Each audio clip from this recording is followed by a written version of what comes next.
Welcome back, dear students. Today our topic is people and their representatives. This is in continuation with why do we need parliament. पिछली video में हमने देखा था कि क्यों लोगों को रिप्रेजेंटेटिव चूज़ करने चाहिए, ठीक है, क्यों लोग ही खुद गवर्न करने चाहिए, डेमोक्रेसी की मीनिंग क्या है, इंडिया में पार्लियामेंट्री फॉर्म ऑफ गवर्नमेंट हमने चुनी है तो क्यों चुनी है। तो आज की वीडियो में हम ये देखेंगे कि कैसे लोग जो है रिप्रेजेंटेटिव चुनते हैं। अगर हम डेमोक्रेसी का क्रैक्स देखें, the most important part of democracy का क्रैक्स पॉइंट जिसको हम कहते हैं, दैट इज़ कंसेंट। लोगों की राय, लोगों की हामी, डिज़ायर, अप्रूवल और पार्टिसिपेशन ऑफ द पीपल। तो डेमोक्रेसी का यही मकसद है। अगर हम बाकी फॉर्म्स ऑफ गवर्नमेंट देखेंगे तो उनसे जो डेमोक्रेसी की फ़र्क है वो यही है कि यहाँ पे जो लोग गवर्न होते हैं वो खुद गवर्नर होते हैं, ठीक है, गवर्न भी खुद ही करते हैं और खुद ही डिसीजन भी लेते हैं। वही गवर्नमेंट बनाते भी हैं, वही गवर्नमेंट को जो है तब चेंज भी कर सकते हैं। पीपल, लोग जो होते हैं वही डिसाइड करते हैं फंक्शनिंग ऑफ द गवर्नमेंट, कि उनको किस तरीके की गवर्नमेंट चाहिए, उनको कौन सी चीज़ों पे, जैसे इलेक्शंस में बहुत सारी पार्टीज़ आती हैं अपना मैनिफेस्टो लेके, तो लोग डिसाइड करते हैं कि हमें, हमारे लिए कौन सा मैनिफेस्टो ठीक है, कौन सी गवर्नमेंट हमारे लिए सही रहेगी, कौन हमारे लिए काम करेगा। तो वही हमने यहाँ पर लिखा है, people decide about their the functioning of the government, government कैसे फंक्शन करेगी, ये किन मुद्दों पे काम करनी चाहिए, कौन से मुद्दे होने चाहिए, कैसे डेवलपमेंट होनी चाहिए, तो ये लोग डिसाइड करते हैं। डेमोक्रेटिक फॉर्म ऑफ गवर्नमेंट में जो इंडिविजुअल्स होते हैं, सिटीजन्स होते हैं, ये इम्पॉर्टेंट क्रैक्स होते हैं। और गवर्नमेंट तब तक चलती है जब तक इन लोगों की, इन सिटीजन्स का ट्रस्ट उनके हाथ में है। जब तक लोग ट्रस्ट करेंगे किसी भी गवर्नमेंट पे, तब तक वो गवर्नमेंट चलेगी।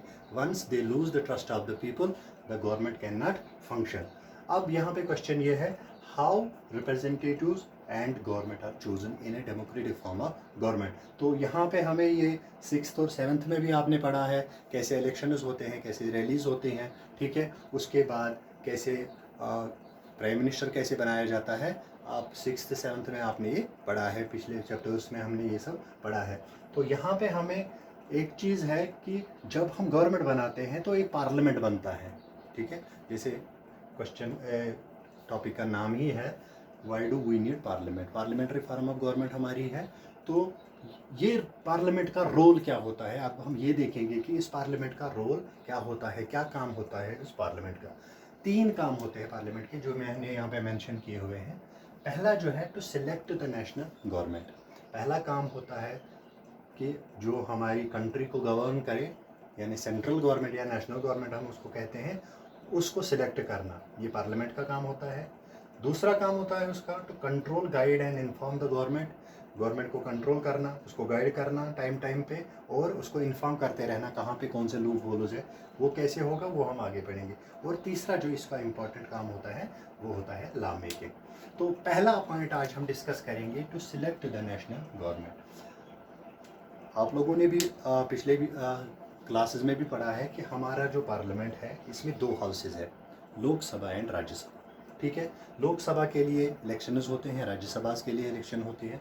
तो जो लोकसभा होते हैं उसमें 545 मेंबर्स होते हैं, 533 मेंबर्स जो directly elected by the people, 12 members जो है नॉमिनेटेड बाय द प्रेसिडेंट, ठीक है। इसके अलावा जो हमारा राज्यसभा होता है उसमें भी 245 सीट्स होते हैं, जिसमें सिमिलरली 233 जो होते हैं वो इलेक्टेड होते हैं और 12 जो है वो नॉमिनेटेड बाय द प्रेसिडेंट होते हैं। तो क्या होता है, नॉर्मली जो हमारे पास 545 जो है, हमें मोर देन 50% जो भी पार्टी वोट्स लेगी या सीट्स लेगी वो गवर्न करती है।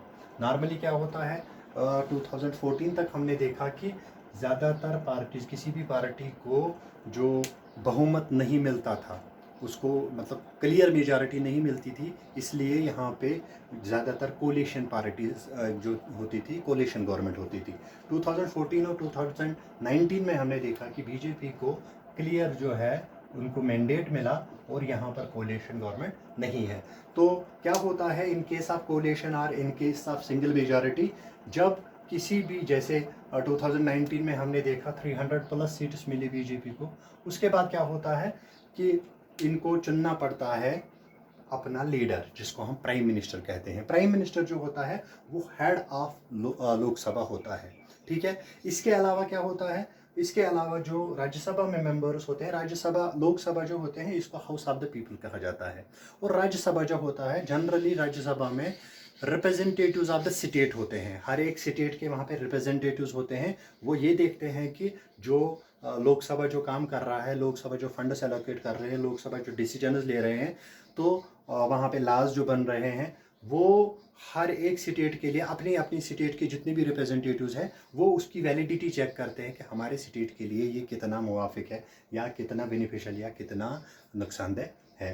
तो एक तरीके से हम ये भी कहेंगे जो राज्यसभा है वो कंट्रोल करता है और वो सुपरवाइज करता है ये इसको लोकसभा को। लेकिन कुछ बिल्स है जो राज्यसभा से भी इनिशिएट होती है, उनका कंसेंट भी ज़रूरी है। कोई लॉ तब तक नहीं बनता है जब तक राज्यसभा का भी कंसेंट उसमें नहीं होगा। खाली एक बिल है जिसको मौनी बिल कहते हैं जो इनिशिएट होती है लोकसभा में, वरना बिल जो है कहीं से भी इनिशिएट हो सकती है, जैसे राज्यसभा में या लोकसभा में। जैसे हमने देखा आर्टिकल 370 की जो बिल है वो राज्यसभा से ही इनिशिएट हुई थी। तो पहला जो काम होता है टू सिलेक्ट द गवर्नमेंट। तो यहाँ पे मैंने आपको बताया कि जिसके पास क्लियर मेजॉरिटी हो, यानी 50% से ज़्यादा सीटें जिसके पास हो, वो गवर्नमेंट बनाता है। इन केस अगर किसी पार्टी को क्लियर मेजॉरिटी नहीं मिलती है तो उस वक्त 2 या 3 पार्टी मिला के गवर्नमेंट बनाते हैं, जिसको हम कोलिशन गवर्नमेंट भी कहते हैं, ठीक है।